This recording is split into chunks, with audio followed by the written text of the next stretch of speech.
نحمده ونصلي على رسوله الكريم اما بعد. د اسلامی کال د هرې میاشتې ځان ته فضیلتونه دي او په دغه کې یو میاشت د شعبان ده چې احادیث مبارکه کې د دې میاشتې انتهایی زیات فضیلتونه راغلي دي. شیخ طریقت متکلم اسلام استاد محترم حضرت مولانا محمد الیاس ګومن حفظه الله په دې موضوع باندې په نیټ باندې تفصیلی بیان موجود ده.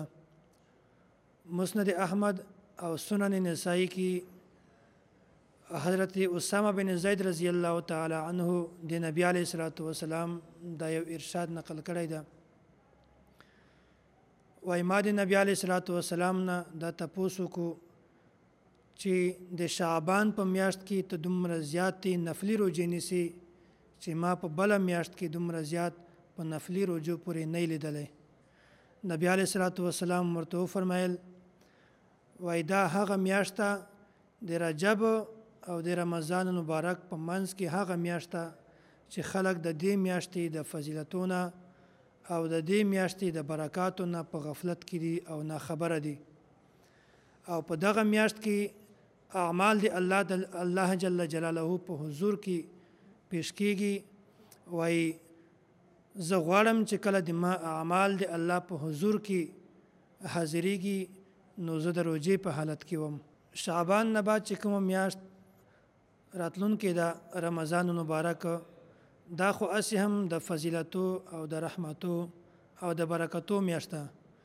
شعبان نه مخکې چې کومه میاشت رجب دا د هغو میاشتو نه یو میاشت چې په اسلام نه مخکې هم خلکو د میاشت د تعظیم او د برکت په نگاه سره کتل. مثلا ذوالقعده، ذوالحجه، محرم او رجب او رمضان مبارک چې کومه میاشت دي د دې د فضیلتونو خلق خبر وو او د دې د فضیلتو خلکو ته علم وو. او رجب او رمضان مبارک په منځ کې چې کومه میاشت شعبان د دې د فضیلتو او د برکاتو نه خلق غافل وو او خلق د دې د فضیلتونو نه آشنا وو.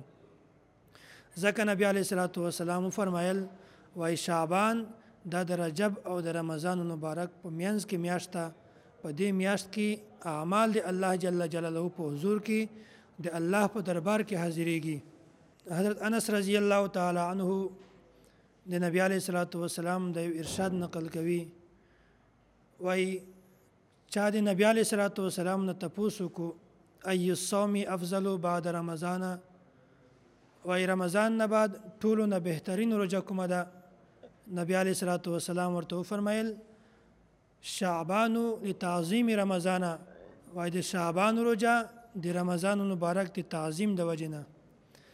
بیا کس تاسو نه وکړو وای ای صدقه افضل وای کومه صدقه بهترینه ده؟ نبی علیہ الصلوۃ والسلام ورته فرمایل صدقه فی رمضان وای پر رمضان مبارک کې صدقه کول دا بهترینه ده.